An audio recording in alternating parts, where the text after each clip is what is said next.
Senator Whelan.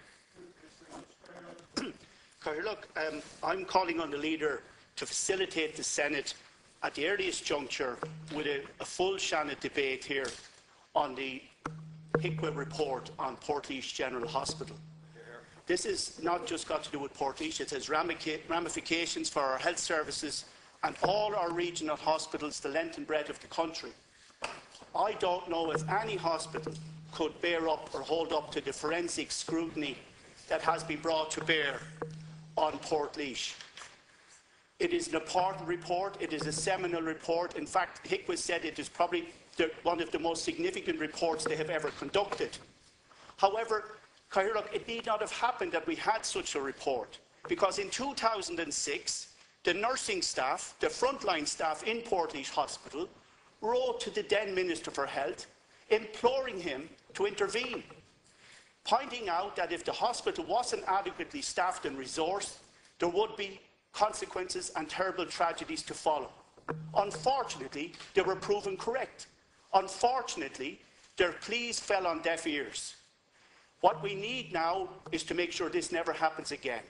And I want to commend Hiqa for the thoroughness of the report and how comprehensive it is, because after 9 years, families and patients finally have answers and accountability and access to what actually happened.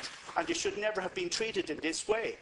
But it has also been pointed out, as Senator John Crown here, who has an expertise in this area, points out, that the performance of Portlaoise Hospital, it was expected to go from 1,000 berths to over 2,000 berths inside a couple of years with less staff. It was being treated as if it was a factory or a conveyor belt. And you cannot run a hospital or a health services that way. Portlaoise Hospital is a major hospital at the crossroads of Ireland. Look, it's important that this does not happen again.